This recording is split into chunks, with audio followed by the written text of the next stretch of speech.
So the SEC done pretty well so far for the most part. I mean, you look at last night, Ole Miss beats NC State. They don't just beat them, they steamroll them. They beat them by 20. And Chris Beard in his first year in Oxford has them at 6-0 right now. Rather than breaking down like their team, they also got Musa Cisse cleared last night. So he's going to play probably this next game, which is against Memphis at home on Saturday afternoon. What was he out for? Why was he out? Two-time waiver.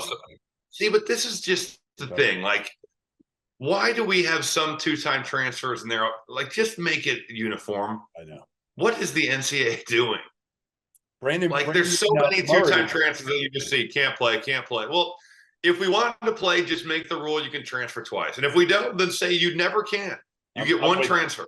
Listen, like this is insane. 1,000% with you. Like, just make it easy. Don't be in the waiver business, because all this does is make it so whoever's got the best documentation, get a waiver. That's all it is. That's all it is. Yep.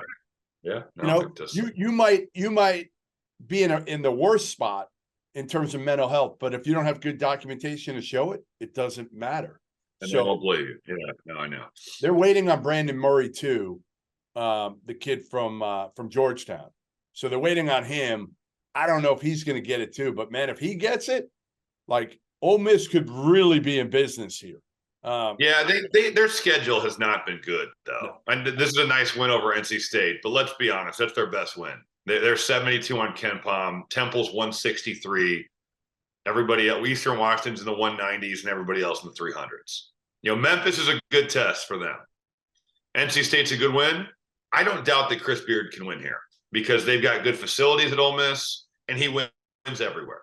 He has won everywhere that he's been. He's obviously a good coach. I don't think anybody's ever debated that. I think that when he got this job, everyone assumed. And you know what? Their schedule fits what a year one should probably be. You're going to play Memphis. You got NC State in the SEC, ACC deal. They play Cal. They play UCF. Yeah. But until SEC play, they don't really play anyone that good. And then you've got the gauntlet of seeing Tennessee and Florida and Auburn and Arkansas. Like, things get real after New Year's for them. We can reassess what this team is, I think, once you get into mid-January. But in terms of scheduling, this is smart. You've got a lot of turnover and a new coach coming in there. The schedule fits for what that is. Beard's a really good coach. Again, no one has ever debated that. I think he can win here. And I think that Ole Miss, certainly with their facilities, and I would assume their commitment for going to get Chris Beard, they'll put money into this. So, yes, he will win there. I just don't know how good this team is. They have not played anybody all that good. No, they haven't.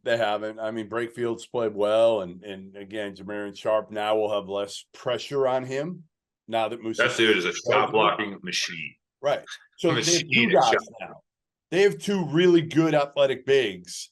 So that's not going to be the issue now.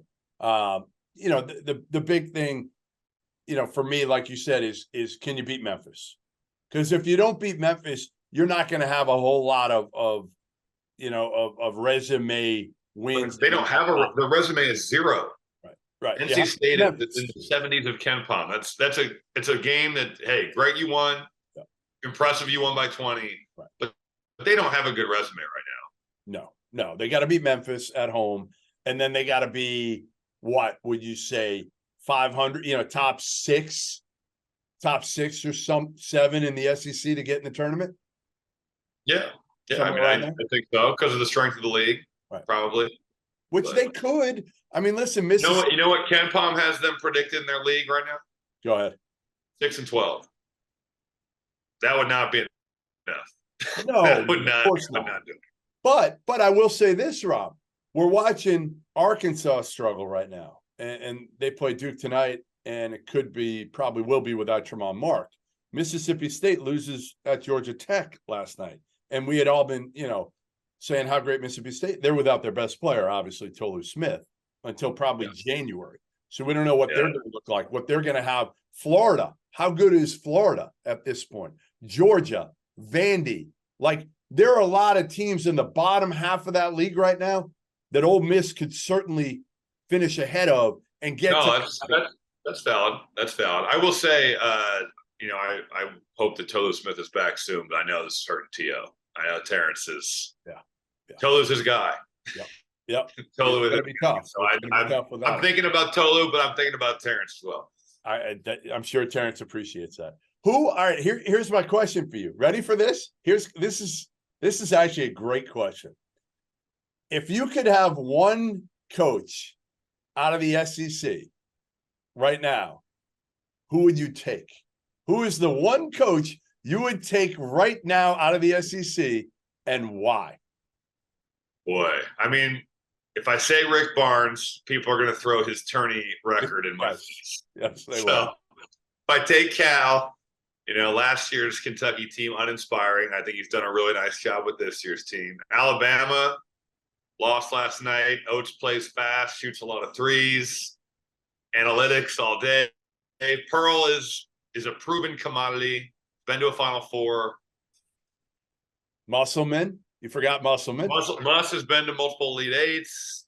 Beard. Beard is good. Been to a Final Four.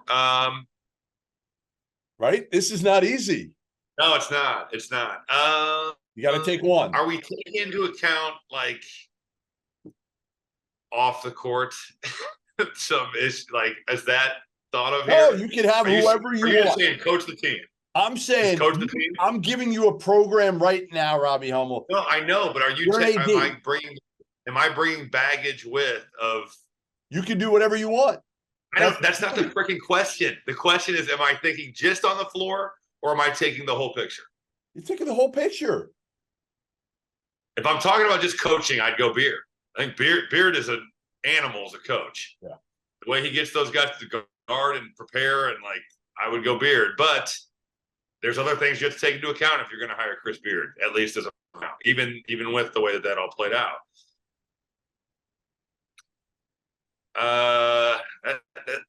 All those guys are really good. That's a really hard question. I'll go. Give me an answer. I'll go Beard, I guess. But Pearl can really coach. You trust Beard. You trust Beard the most in terms of basketball, running a program, coaching. Yeah, he's great at that. It's the other stuff is the problem. The off the court deal is the problem. Otherwise, if it's just coaching, I would say Beard. Yeah. Yeah. Listen, I think he's going to get it done. If he got it done in Lubbock, why can't he get it done in Oxford? Oh, totally. And I think they want to be competitive. They made a commitment by bringing him in. I think that with everything that went down, it was a little surprising to see him get hired so fast again. But I guess charges were dropped, and he can coach. There's no doubt about that. He can coach. No question. No question. All right. I asked you for a redo for my Final Four picks. And I'm again, Jeff, you are ruining the credibility of this podcast. You say things that are so dumb.